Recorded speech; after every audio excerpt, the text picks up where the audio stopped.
ukuvuga turamenyesha abantu bose ko kuva mu cyakare cyo muri iki gitondo cyo ku itariki ya 4 z'ukwezi kwa 12 2023 ihuriro ry'ingabo za leta ya Kinshasa z'ingabo za guverinoma ya Kinshasa zirimo FRDC nk'igisirikare cya leta, FDLR nk'inyeshyamba, mercenaires nk'abacancuru baje hariya, imitwe yitwaje intwaro ubwo ni wazarendo yose ndetse n'ingabo z'igihugu cy'u Burundi bari kwica abasivile mu rwego rwo guhorera inshuti yabo cyangwa se mugenzi wabo wishwe ejo bundi yiciwe tunone akaba ari Colonel Ruhinda. Grenade ku buriri bwa Colonel umuyobozi wa Special Force koko uretse kuba bagenzi bawe ubwo turirwa dushakisha tubwiza ukuri turirwa dushakisha undi muntu wajya ku buriri bwa Colonel umuyobozi wa Special Force agategaho grenade ntago bishoboka.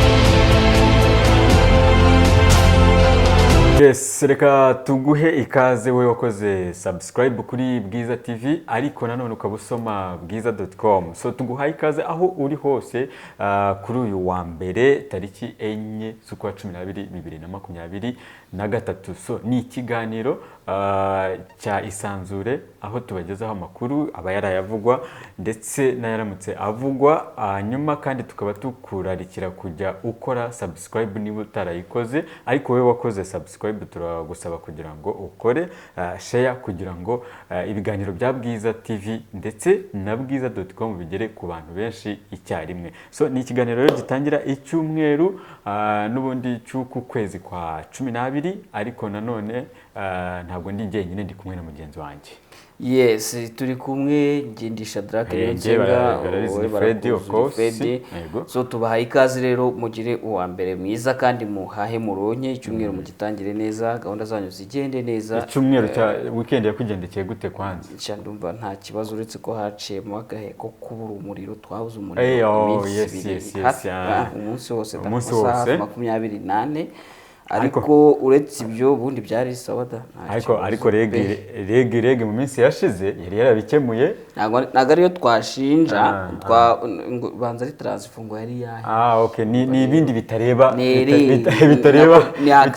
ariko uribuka mu myaka yo hambere ukuntu donc wasangaga ahantu henshi umuriro ugenda ubura wikatagura ndetse ukamara n'iminsi 2, ariko nyuma byagiye biza hakaba impinduka ndetse niyo kuri ubu ngubu umuriro wihaye ibyo kubura wenda hari bosi ibice byose ariko ubona yuko nibura ugerageza kuza kenshi, kuko mbere wasangaga abantu bafite business niba hari ibicuruzwa bisabwa kuba biri muri firigo, inyama, ibinyobwa bindi bishobora kwangirika umuriro wabuze. So ariko bavuga rero tuti reka rege n'ubundi komeza ishyiremo imbaraga, kuko muri rege ni nayo iri no mu bigo byagiye bigira abayobozi benshi bagiye bahindagurika.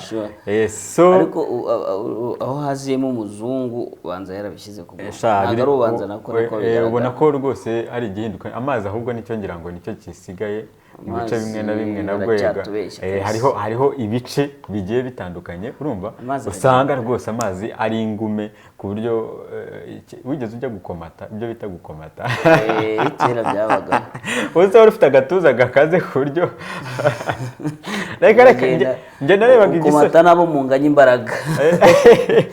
So reka tumanuke mu makuru rero, reka tujye mu makuru cyane reka twibande ku ya siporo. Oya namakuru yari menshi cyane muri weekend, mu makuru benshi harimo utuntu twinshi, ariko hagati aho by the way abakunzi bacu rwose babaye bake, tubasabe ujye umenya kubasaba rwose kandi baragabanutse views zaragabanutse biragaragara na sub ntabwo mukiri kwihuta kujyaho biragaragara yuko buriya za nshingano twe twarabahaye zo kujya mudufasha mu gusharinga no gukomentinga kugira byigire hino mwaduhutseho so mwongeremo agatege rero kugira ngo tuzamukane ariko turi kumwe mu buryo bwa nyabwo kuko iyo mutabikoze ntago nyine tuvibrating ngo tugaragare ntago ibintu biba ari wane ushyiremo agatege views muzongere shares muzongere comments muzongere kugira ngo Bwiza TV izamuke ikindi tubashishikariza iyi content yo mu Rwanda muri iyi minsi muri iki gitondo mugiye kujya muyibona ndetse n'ibinagenda neza turatangira vuba hanga bidatinze kuyibashyiraho live ibiganiro byinshi biraza kugenda biza live ubwo ngubwo turashimira abakoze ya gahunda yo gutanga inkunga biri kugenda bigaragara ko umusaruro wo muri uboneka none uzi ikintu kiza Shadrake kuba umuntu yagusapotinze mu byo urimo gukora sibyo hanyuma inyuma ukamwereka resultat z'ibyavuyemo urumva nawe biramushimisha ni motivation ya makuru twababwiye tugomba kubahereza bakayabonera igihe gusa ntago nubundi byari byarangira haracyari urugendo rwinshi rurerure niyo mpamvu tubasaba kugira ngo bakomeze rwose batere inkunga uko bashoboye buriya Shadrake n'igiceri cy'ijana buriya nacyo ukoze kabisa kuko ntago kibura umumaro iyo hongeyeho ijana rya kanaka wowe watanze ryawe tukayahuza ari amajana 2 urumva ko biba biri kuzamuka niba ari na miliyoni nabyo ntacyo bitwaye kuko Bwiza TV gira abakunzi b'abakire nabo bishoboye rwose ubona ko bihagazeho ubwo niyo mpamvu tuvuga tuti yaba miliyoni nta kibazo yaba igiceri cy'ijana nicyo kirabara ndetse na yashara turimo tuvuga nayo buri bari inkunga so hari amakuru menshi atandukanye rero muri Repubulika ya Demokarasi ya Kongo byo byari ibicika imirwano yarakomeje abanyakenya babanza kwiciraho baritahira nibyo byavuzwe riratashe nyine banze ku itariki 8 basanga hari bagaragaje ubunyamwuga M23 yabashimiye iribirabashimira ati mwitwaye neza kabisa mu gihe mwabaye hano mwakoze kinyamwuga itangazo rya M23 turaza kuri banyuriramo hanyuma Colonel Ruhinda wa FDLR aryamira ukuboko kw'abagabo ariko yaryamye ukuboko kw'abagabo kuko yarapfuye ngo yatezwe grenade ntibaramenyekana bayimuteze ariko yakekwa ko ari bagenzi grenade ku buriri bwa Colonel w'umuyobozi wa Special Force koko uretse kuba bagenzi bawe ubwo turirwa dushakisha tubwiza ukuri turirwa dushakisha undi muntu wajya ku buriri bwa Colonel umuyobozi wa Special Force agategaho grenade ntabwo bishoboka nyine none se rega nkubaze ubu wa mugani naza mu buriri bwawe nda kandi nzi ko wenda twaba duhanganye naciye hehe uko nawe nageze mu buriri bwawe mfite n'ubundi buryo nakubona nteriwe uyu nguyu rwose ntibirirwe bashakisha gusa ibyo ngibyo turi kubivuga gutyo ngo ntibirirwe bashakisha ariko bo barimo kwihorera amakuru avuga ko muri iki gitondo FDLR iramutse kwica kabisa itababariye abasivili bari baturanye na Colonel ariko ikibabaje nuko none sirihorera irabizi abo basivili irimo irabahorera irimo irabarenganya nyine umusivili niwe wa mugani niwe wagiye ku buriri bwe amutega amagrenade so nibyo tugiye kugarukaho rero ariko no mu Rwanda Minisante yafunze ibigo bigera ku 8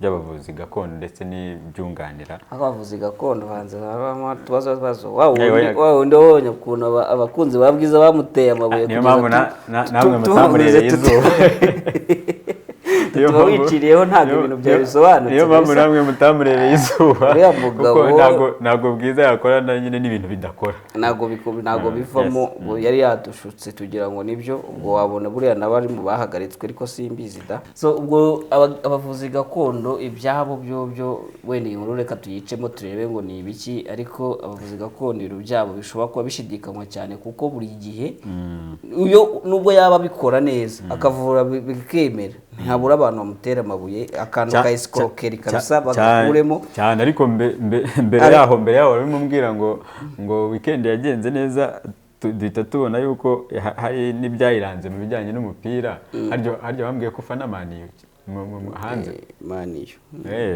noneho hano rero isoni cyangwa yabigenje neza maniyo yewe gukorwa n'isoni wavomeye mu rutete vugisha ahubwo ubu ngubu byatugendekeye gute dore hano ukuntu byagenze habaye imikino ibigiye itandukanye. Manchester City yanganyije na Tottenham 3-3, akaba ari n'umukino n'ubundi waryoheye ijisho. Hanyuma haza no kuba ndi kubona ngo Liverpool yatsinze Fulham 4-3, Chelsea yongera kubona intsinzi y'ibitego 3-2 bya Brighton. Hanyuma Newcastle yatsinze Manchester. Yesu ntabwo bibona se. Manchester nigira amahirwe cyo kuri kaza muri Big Four nabwo sinzi kabisa. Urumva Arsenal itsinda Wolverhampton. Arsenal ubu ngubu iri kwibera, ariko ikibazo cyayo nayo cyo ni kimwe, izagera mu kwa gatanu gutyo, urumva, cyangwa mu kwa kane. Nako iyo habura nk'imikino 5 ngo shampiyona irangire, ibiyoboye urutonde, ariko nayo iri inyuma ukajya wayo ukaba bivuga utabica ku ruhande basi ngako karande bagatima namwe nta cyizere, ariko ntaho duhuriye na Mane birumvikana, nta kibazo. Umutoza buriya niwe tuzira ninde Ten Hag so banire ya Vincent Kompany kera kabaye nayo yatsinze ibitego 5 Sheffield United. Bivuze ko umunsi wa 14 wasize Arsenal icyo rutonde rwa shampiyona n'amanota 33, ikabikurikiye na Liverpool ifite 31, Man City uwa gatatu n'amanota 30, Aston Villa ku mwanya wa 4 n'amanota 29, Manchester United iri ku mwanya wa 7 yewe data we n'amanota 28, Chelsea ku mwanya wa 10 n'amanota 19. Nacho natwe dufite Chelsea, ariko no mu Rwanda byari bicika. Ariko mu Rwanda nanjye mfite none icyo mvugiraho. Rayon Sport niyo yabanjirije izindi kuri uriya munsi, ariko wari umunsi wa Kangahera, wari umukino w'umunsi wa 12 niba atari wa gatatu. Ndaza kubireba Rayon Sport ni umunsi wa 12. Yego, Rayon Sport niyo yabanjirije izindi Friday itwinjizamo neza kuri Bugesera. Hariya yikubise bingahe? Ndumva ari 2-1 se. Reka nze manze mbirebe da, mbirebe ntakubeshya. Hanyuma ubwo ibindi byabayeho mbere uko nyine ibyo ngibyo mbibona APR nayo mwe mwongeye kubikora. APR mwaranganyije. APR yanganyije mwaranganyije na Kiyovu kimwe kuri kindi. Hanyuma kugeza ubu ngubu APR twatsinze 2-1 Bugesera twayidishye 1-1 sha. Natwe twarabikoze sha. Ntako mutagize. Ariko ikibabaje nuko yaba APR yaba na Rayon barakina, ariko nta nimwe ijya mu matsinda. AS Kigali nayo yongeye kwihagararaho ibasha kunganya na Mukura. Turuvuga ko ari kwihagararaho kuko uzi ko irimo ibibazo byinshi. Yanganyije rero na Mukura igitego 1-1. Muhazi United itsinde Tenze ibitego 3-1. Ubwo yari imikino nyine isoza niyo yabaye ejo ku cyumweru. Hanyuma noneho ariko hakabaho n'imikino yo ku munsi wa 13 uko zizahura. Hanyuma ku wa 2 tariki 5 Ukuboza, ubwo ni ukuvuga ngo nejo.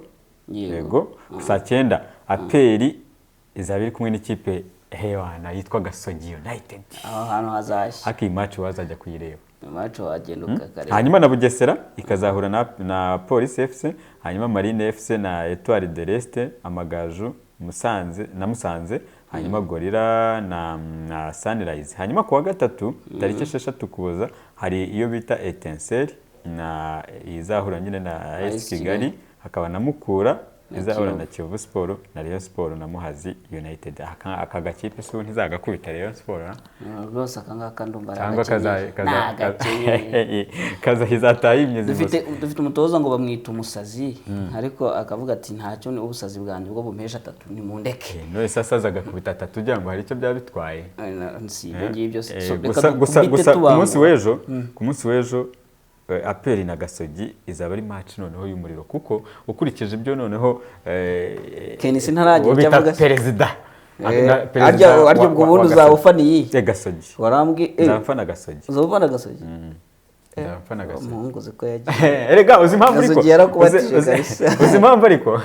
Bana buriya buriya impamvu buriya KNC ari mu bantu bankombenga buriya ko kurara gukombenga adatsinda mwana ntabwo mvuga no mu bijyanye n'umupira urabona ko ahantu hose ahantu ashyizemo imbaraga nyine wenda nuko muri nta mwana usicaravoma yenda mu bijyanye uvuga ko bizagera bikemera ariko urumva initiative yafashe ntago ashaka kurekura urumva yo bituma ngira gute kwanza noneho Gasogi ninatsinda urumva ni motivation bizaba bihaye task aperi kugira ngo noneho itwereke match ziryoshye zikurikiyeho wagiye reka dukubite tubangura rero imande updates zo mwisanzure ya nkuru reka mu Rwanda nyine tuhavire rimwe ya nkuru ya Minisante iravuga ko Minisiteri y'Ubuzima yatangaje ko yafunze amavuriro 8 yari asanzwe atanga serivisi z'ubuzima gakondo ubu bwuzuzanya n'ububangikanywa n'ubusanzwe kubera kurenga ku mahame n'amabwiriza agenga uwo mwuga w'ubuvuzi gakondo. Minisiteri y'Ubuzima yatangaje ko iby'iki cyemezo cyatangajwe ku cyumweru ejo hashize tariki ya 3 z'ukwezi kwa 12 umwaka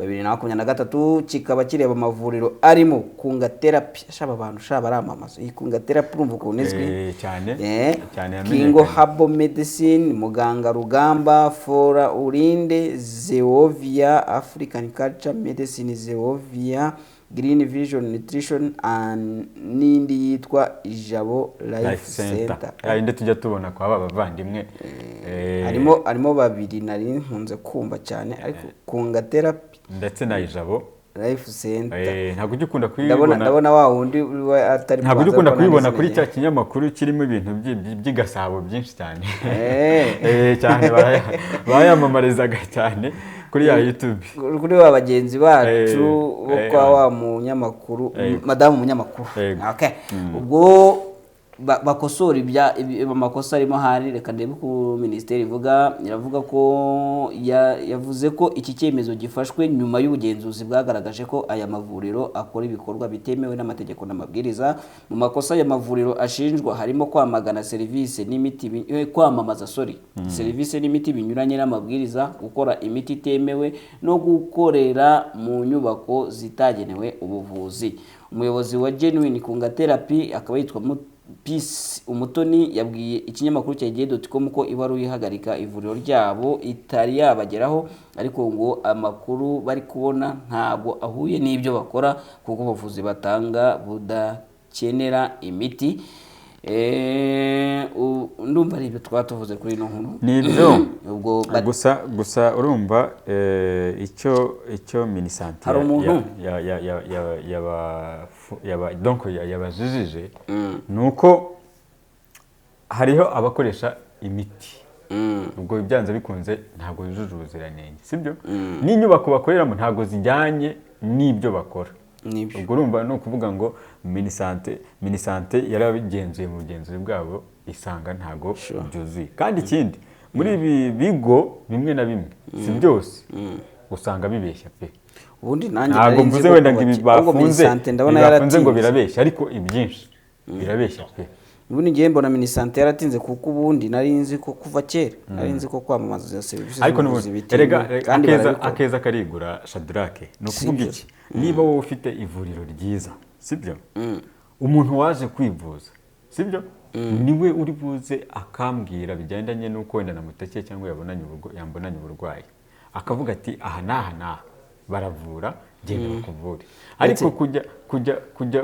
kwiyamamaza usibye ko hano nko Kunga Therapy najyaga mbabona wenda nko kuri TV1 baje barimo bisobanura bazanye n'umurwayi ngo bafashije sibyo wenda aho ngaho ubona sinzi bari abantu bazanwa nabo bivugwa ko ari igihe baba ari abatekinika byo wenda ntabwo twabibashinja ntabwo wenda twabibashinja nibivugwa amakuru ya motari amakuru ya motari ariko icyo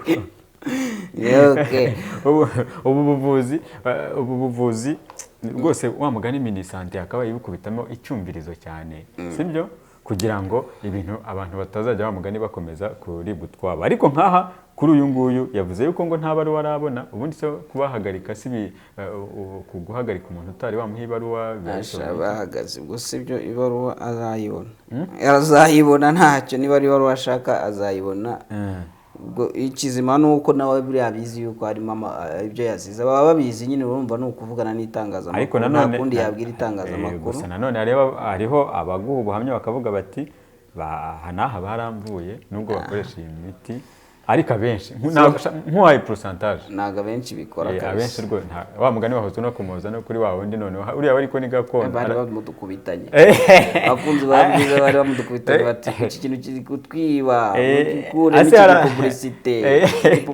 publicité tukuramo ntabwo byari kuvamo urumva reka dukomeze ibyo ari byo byose nyine ubuvuzi gakondo ikintu cya nyuma nakubwira ubundi leta ikwiye gushyiramo imbaraga ikabanza ikareba who is doing well who is not doing well sibyo hanyuma ikagira gute igashyiraho solution urumva rero ubwo niba habanje ibi ngibi byanze bikunze uyu ni umwotso umushiririzo wenda ntaguraza reka tubyitege gutyo hanyuma tujye kuyihe nkuru Shadrake reka twinjire muri DRC reka twinjire mu burasirazuba bwa Repubulika ya Demokarasi ya Kongo currently ubu turi gukora iki kiganiro ni ku isaha ya 2:30 ndi kuvuga ibi amakuru aturuka yaravuga yuko hari kumvikana urusaku rw'imbunda nini n'intoya cyane cyane ngo mu duce twegeranye n'umujyi wa Sake bikaba ngo ari kuri iyo bita axe ya Kirorirwe mu duce nka Kabati King byegeranye umujyi wa Sake mu birometero 27 byonyine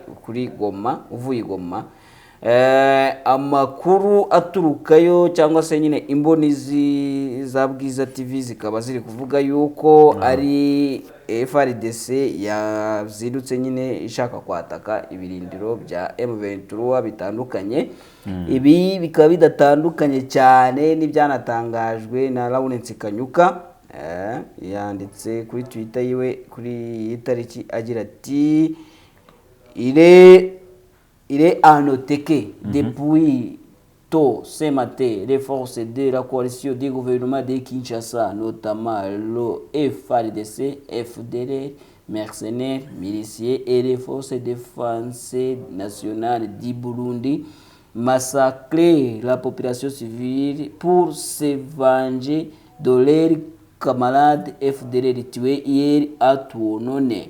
Koni sous le nom de Corneille Ruhinda.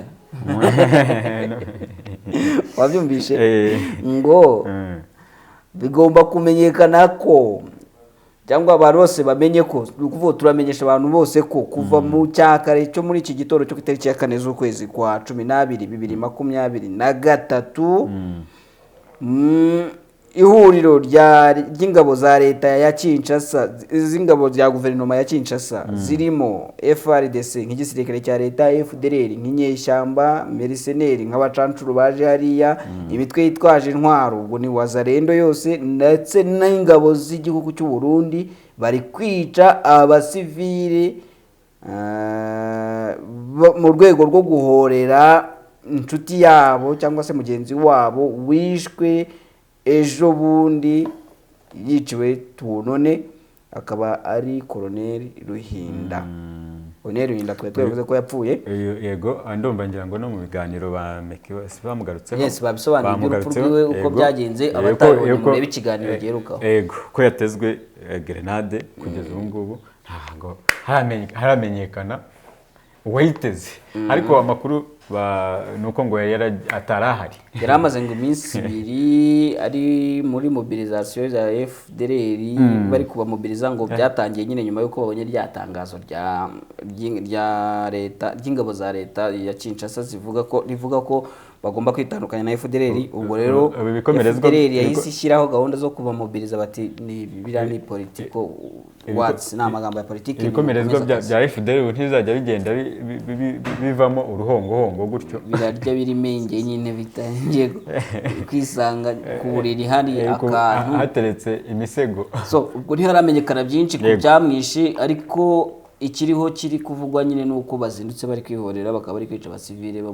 bari baturanye nawe donc guturana nawe nabyo nuko urumva nabyo ibyo ni nka bya bindi bita imijinya y'imiranduranzozi aho ushobora kuza ukabura kanaka waranze ugatema kera ubundi inzuzi suzizi ndazizi. Kwa kundi umuntu wenda washoboraga kuba wenda nk'umuntu yagukorera nk'ikintu waba utabashije kumwihimura cyangwa kumwishyura ukaza ugatema insina. Izo nsina ziba zibaye iki? Ziba zagukorera baraza no kwirara mu nka bano cyane. Ubwo niba habanje abasivili cyangwa abantu abo baturage inka tayari ahubwo zarangiye ni ukwihimura. Ubwo rero iryo tangazo rya Kanyuka riranajyanirana no kuvuga yuko amemta les forces de cette coalition diabolique du gouvernement de Kinshasa ont lancé des attaques généralisées contre toutes nos positions à Kirorirwe, Karenga, Kabati, Rumeneti et les environs.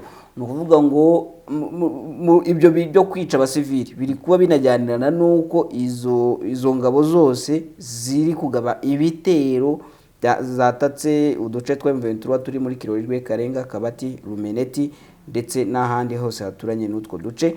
Agasoza avuga ati M23 continue à se défendre et protéger la population civile et c'est bien.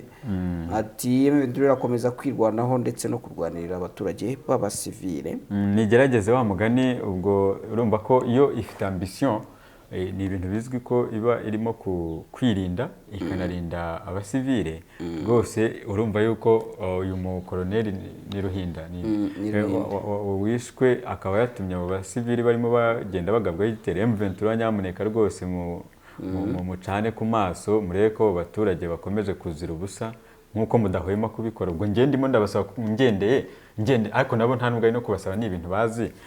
Ariko ngendeye kuri statement zabo z'uko badefanda cyangwa se banarengera abasivili. Ubwo urumva niba abasivili bakomeje kugendera muri iyo yicwa ry'uwo mukoloneli, ubwo biraha akazi gakomeye M23 ko kurinda n'abo baturage bandi basigaye barimo kujya. Sibyo? Yes, ni ibyo ngibyo. Hanyuma ubwo twanabitwarana nuko M23 ejo hashize umugoroba yasohoye itangazo rishimira ingabo za Kenya zari ziri muri bwa butumwa bwa Aircraft contingent ya Kenya. Ase ni ukubera iki?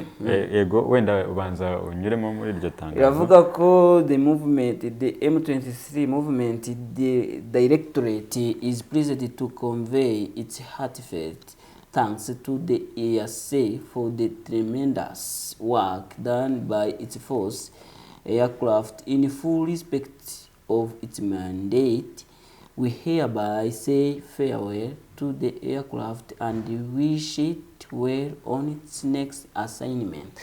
Ati muvuma ya M23, ubuyobozi bwa M23 bunejejwe no gushimira bibikuye ku mutima yego imyitwarire n'akazi kakozwe na Aircraft kuko yabikoze mu buryo bwa nyabwo yubahiriza ibikubiye mu masezerano ayishyiraho. Hano bakakomeza bavuga bati the M23 calls upon the international community and the humanitarians to break their silence over ongoing ethnic cleansing perpetrated by DRC government and the unprecedented humanitarian crisis in Masisi. Hanyuma bakomeje kumenyesha umuryango mpuzamahanga ko hariho kurengwa ku gahenge bikomeje kuba bakomeje kwereka umuryango mpuzamahanga ko hariho guceceka mu gihe hakomeje ubwicanyi bw'ironda bwoko bukorerwa abasivile mu duce dutandukanye muri Masisi. Hanyuma hano bakavuga ngo from the foregoing the M23 declares the following.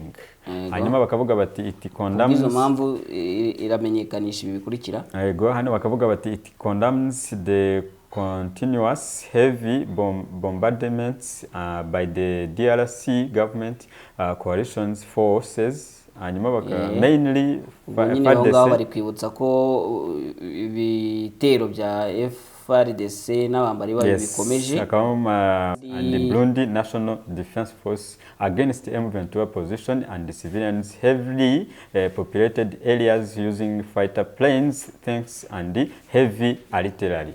bari gukoresha amatanksi n'ibitwaro biremereye ndetse n'indege z'intambara. Harimo bakomeza aho.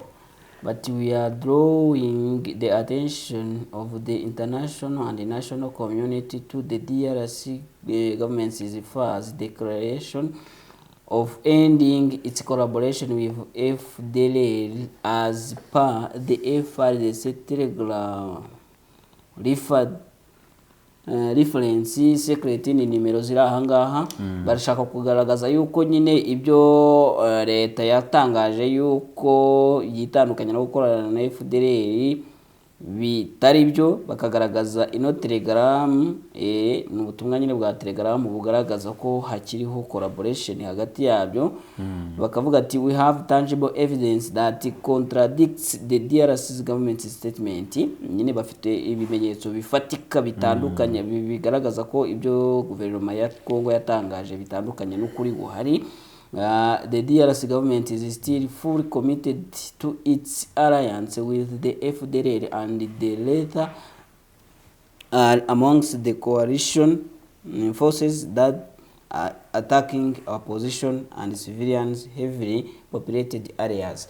Bati biratandukanye kuko kugeza ubu ngubu bari kudurasaho barasa kuri position zacu banasa no ku basivile barimo aba FDLR, kandi biragaragara nyine bari kurasa kuri area zituwe cyane n'abaturage b'abasivile. Hanyuma ka gatatu ari nako kanyuma baravuga ngo in honoring the decisions of heads of state derived from their 20th summit held in Bujumbura on February 4th, 2023, the M23 ceasefire and withdraw beyond requested area following the departure of the aircraft from DRC for the well-being of the civilians population. The M23 will recover and occupy its all area that it handed over the aircraft at the beginning of the peace processes. Ati ubwo bigendanye nuko twari twarekuye utwo duce tugira ngo dushyire mu bikorwa ibikubiye mu masezerano y'inama ya 20 ya EAC yabereye i Bujumbura ku itariki ya 4 z'ukwezi kwa 2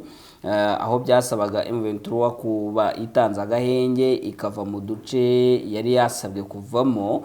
Ubu M23 iraza kwisubiza utwo duce twavuwemo nyine na aircraft mu rwego rwo kugira ngo ibashe gukomeza kurinda abaturage b'abasivile bari muri utwo duce nyine, kubera yuko aircraft igiye M23 ntidufate iki ishaka kuvuga nyine FARDC n'abambari bayo babiraramo.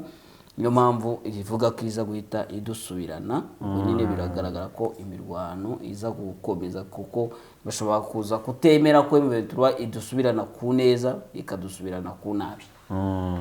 Not yes. Ndumva yego n'ubundi hano n'ubundi yakomeje uvuga ko izakomeza n'ubundi gahunda yo kwirwanaho no gushaka kurinda nyine izo conflict, ariko ikarinda n'abaturage mu buryo buri professional. Ntago buriya yarangiza icyo nkundishita amatangazo yayo ntago ishobora kurangiza itavuga iti tugomba kwirwanaho tunarinda abaturage kinyamwuga professional. Hanyuma sebu ubu ino contingent ya Kenya iragiye, ubu twitege ko hakurikira hindi cyangwa izindi zizasigarayo nuko ariyo wenda ikuyemo kandi kare. Ibyo bintu ndumva twabitega amaso kuko ibyo ari byo byose nka Uganda nayo ntibayemera, nayo ishobora kuza kugenda. South Sudan ntacyo bayivugaho. Sudan ariko iba yibereye aho nge nubwo ubu sindamenya ntuza position yayo. Position ya Sudani yuko nyine urumva ubutumwa bwayo nayo bwibukora kinyamwuga buri ubwo ntacyo bayivugaho. Ahubwo noneho abashimwa n'abarundi niba iriya contingent yabo izagumayo, ubwo ndavuga iri muri aircraft cyangwa se niba abazagumayo ari bari bafitanye amasezerano ku bihugu byombi. Ariko nkurikije uko Tshisekedi yabakunze rwose akanabashima ati murakora neza, ntekereza ko bose banza bazasigarayo, ahubwo noneho bakihuza na SADC Sadek nayo ubwo harabura iminsi igera kuri ngahe uyu munsi hasigaye iminsi 4 harabura iminsi 4 ubutumwa bukarangira. Sadek ntirahagera. Warumbajije Sadek cyangwa Yase? Sadek Yase se yabisa gukora Yase nyine iragenda. Sadek yo ntabwo iminsi isigaye nyinshi, nari ngize ngo mbajije Yase iminsi isigaje kugira ngo ibe 8 nibwo ntuza Sadek igomba kugira, igomba gukandagiza. Sadek izakandagiza nayo ku 8, urabizi neza? 8 niko amasezerano avuga, nkuko ku 8 none yasizaba yarangiye cyane rwose. Ubwo ni ariko rero byanavuzwe yuko bimwe mu bikoresho byayo byatangiye kwenstarwa cyangwa se byamaze kuhagera. Ubwo urumva gahunda igize gute, irakomeje. Imirwano yakomeje, natwe tuzakomeza kubagezaho amakuru. Ndashaka ko tujya ku musozo kuko uyu munsi hariho amakuru menshi atandukanye, ariko nta gatwiti wari usigaranye nabonye kugira ngo ariko dusorezaho kandi ko numva nta kandi ntako ugereranyije ibyari bikaze, byari bikubiyemo byose bizera muri ratangazo rya M23 ndetse na ririya hari itangazo, hakaba na tweet yarabonetse Kanyuka birimo amakuru dusoreza aho wa mugani. Ariko reka muri Isiraheli icyo twababwira nuko naho imirwano yakomeje kubura nyuma y'uko agahenge nyine karangiye barakomeje barakocagurana, tukibaza tuti se n'ubundi ubwo ako gahenge batanze niba nyine karako kugira bahana imfungwa none subuza zashizeyo banivuze. Buriya sinakubwira ariko mu gahenge ibintu abasirikare bakora ngo burya mu gahenge barivuza bakanywa ku mazi bakagira bakitayarisha, ubundi bakongera bakamanuka bamanutse. none ubwo ni ukuvuga rero barwana kinyamwuga. Bashobora kuba barwana kinyamwuga, ariko nanone kurwana kinyamwuga z'abantu bari gupfa, ubwo byo mu ntambara ntago ubizi mwana nuko baba. Aha, reka suhuza abantu hanyuma dusoze. Reka dusuhuza abantu hanyuma mu biganiro byacu biza gukurikiraho mu kimwe mu biganiro twabararikira muza kubona ni ikiganiro kiza kugaruka kuri Twagiramungu Faustin wapfuye, akaba minisitiri w'intebe w'u Rwanda. Turaza kugikorana n'ibidukundira na Viateur yatubwiye ko amuzi bihagije ndetse ko ngo hari n'ibyo yikize gutangaza ku ngabo. Ubwo turaza kubivugaho urabikubita icyumvirizo byose namara guhuguka tukamufatisha neza. Kwanza natanaboneka uyu munsi n'ejo bundi icyo kiganiro tubakibararikiye ntago gisaza kuri Twagiramungu Faustin. Ntago gisaza. So reka dusuhuza abakunzi ba Bwiza TV dusoza ikiganiro. Ngiye guhera kuri uyu muntu bamwita Mugeza Gapingi, ko ndabona ariko yitwa kabisa Mugeza Gapingi. Ibihe byiza. Terence Kwizera komeza kumererwa neza. Frank Rwabuhihi ibihe byiza. Damien Nkaka ukomeze kuryoherwa na gahunda urimo. Bayuzazi mwese mugendere hamwe mwumva yuko tubashuhuje kandi tubahaye ikaze. Sengreto Joseph ibihe byiza. Eric Dias connect na uryoherwe. Gasore Bariteze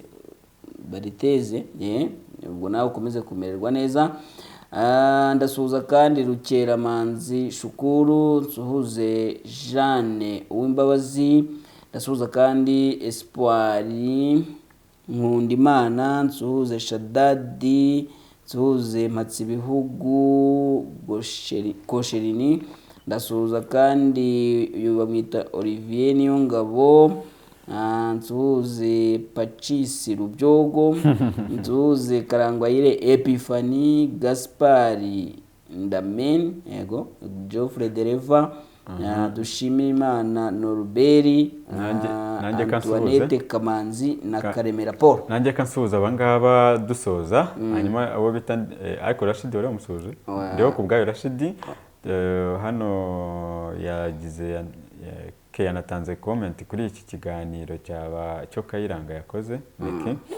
Aravuga ati ntabwo byoroshye gutega grenade umuntu dari ngo